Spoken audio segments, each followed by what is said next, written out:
நாங்க இருக்கிற வரைக்கும் நாங்க சொல்றதா இங்க சட்டம்.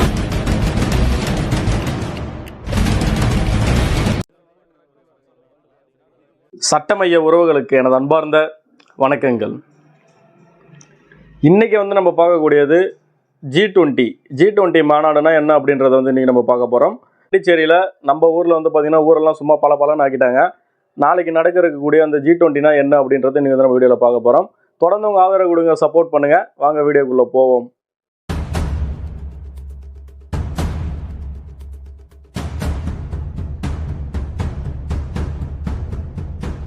G20 மாநாடுன்றது பார்த்தீங்கன்னா G8 அப்படின்னு சொல்லி இருந்தது.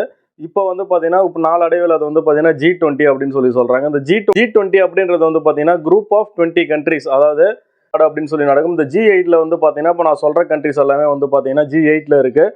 அமெரிக்கா, ஜப்பான், கனடா, இங்கிலாந்து, ஐரோப்பிய ஒன்றியம், இத்தாலி, ஜெர்மனி, பிரான்ஸ், இந்த கண்ட்ரிஸ் பார்த்தீங்கன்னா இந்த 8 கண்ட்ரியும் பார்த்தீங்கன்னா G8 கண்ட்ரிஸ். அதுக்கு முன்னாடி அப்புறம் பார்த்தீங்கன்னா பொருளாதாரத்தில் வளர்ந்துக்கிட்டே இருக்க நாடுகள்லாம் பார்த்தீங்கன்னா எல்லாரையும் சேர்த்து G20 அப்படின்னு சொல்லி கொண்டு வந்தாங்க. அதுக்கப்புறம் இருக்க 12 கண்ட்ரிஸ் என்னென்னு அப்படின்னு சொல்லி பார்த்தோம்னா Argentina, Australia, Brazil, China, India, Indonesia, Mexico, Russia, Saudi Arabia, தென்னாப்பிரிக்கா, தென்கொரியா, துருக்கி, 12 நாடுகள் பார்த்தீங்கன்னா அந்த 8 கூட இந்த 12 சேர்த்து பார்த்தீங்கன்னா G20 அப்படின்னு சொல்லி நாளடைவில் வந்துடுது. இப்போ இந்த G20ல எதை பற்றிலாம் பேசுவாங்க அப்படின்னு சொல்லி பார்த்தோம்னா முதல்ல இதுக்கூட ஒரு அஸ்திவாரம் பார்த்தீங்கன்னா குளோபல் எக்கனாமி, அதாவது உலக பொருளாதாரம் தான் பார்த்தீங்கன்னா ஒரு முக்கியமான ஒரு பங்காக இருக்கும். அதை அங்கே டிஸ்கஸ் பண்ணுவாங்க. அப்புறம் பார்த்தீங்கன்னா கிளைமேட் சேஞ்ச், அப்புறம் உலக அளவில் நடக்கக்கூடிய பிரச்சனைகள் ஏதாவது பெரிய அளவில் இருந்ததுன்னா அது எல்லாமே டிஸ்கஸ் பண்ணுவாங்க. சரி, ஏன் இதெல்லாம் இவங்க டிஸ்கஸ் பண்ணுறாங்க அப்படின்ற ஒரு கேள்வி வரலாம். எதற்கு உலகத்தோட 85% ஜிடிபி பார்த்தீங்கன்னா இந்த 20 கண்ட்ரிகள்லேருந்து தான் வருது. அது மட்டும் இல்லாமல் நாட்டோட 65% பாப்புலேஷன் பார்த்தீங்கன்னா இந்த ஒரு 20 கண்ட்ரியில் இருக்குது. அதனால தான் பார்த்தீங்கன்னா இந்த மெயினாக இந்த ஒரு 20 கண்ட்ரிஸை மட்டும் சூஸ் பண்ணியிருக்காங்க.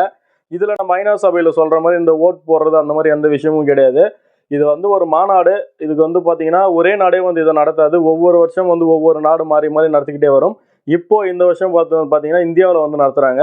இந்தியா வருஷம் பார்த்தீங்கன்னா பிரதமரோட தலைமையில் இந்தியாவில் இந்த G20 மாநாடு நடக்குது அப்படின்ற ஒரு விஷயத்த நீங்கள் எல்லாரும் தெரிஞ்சுக்கணும். இந்த 20 கண்ட்ரி மட்டும் தான் கலந்துக்கணுமான்னு கேட்டால் கண்டிப்பாக கிடையாது. இவங்க விருந்தினராக யாரை வேணாலும் அழைக்கலாம்.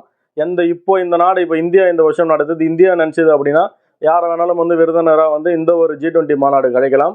அது மாநாட்டில் பார்த்தீங்கன்னா முக்கியமான முடிவுகள் உலக அளவில் இருக்கிற முக்கியமான முடிவுகள்லாம் எடுக்கப்படும்.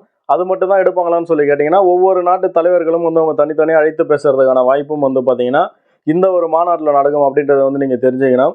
இதில் எந்த ஒரு முடிவு எடுத்தாலும் அதை கண்டிப்பாக பண்ணணும் அப்படின்றதெல்லாம் கிடையாது. இது ஒரு டிஸ்கஷன் மாதிரி தான் பார்த்தீங்கன்னா இந்த ஒரு G20 சப்மிட் அப்படின்றத நீங்கள் எல்லாரும் கண்டிப்பாக தெரிஞ்சிருப்பீங்கன்றதை நம்புகிறோம். உலகத்தில் இருக்க முக்கியமான பிரச்சனைகள் எல்லாத்தையும் பார்த்தீங்கன்னா இந்த ஒரு G20 மாநாடில் கண்டிப்பாக பேசி முடிவு எடுக்கிறதுக்கான வாய்ப்புகள் இருக்குது. இதில் எடுக்கிற முடிவு எதுவுமே பார்த்தீங்கன்னா அந்த அளவு ஒரு வலுவாக இருக்காது அப்படின்றத நீங்கள் எல்லாரும் தெரிஞ்சுக்கணும். ஒரு புது விஷயத்தை நீங்கள் தெரிஞ்சுக்கிறீங்க அப்படின்னா கண்டிப்பாக மறக்காம சேனலை சப்ஸ்கிரைப் பண்ணிவிடுங்க. தொடர்ந்து உங்கள் ஆதரவு கொடுங்க. மறுபடியும் இன்னொரு வீடியோவில் சந்திக்கிறேன். நன்றி, வணக்கங்கள்.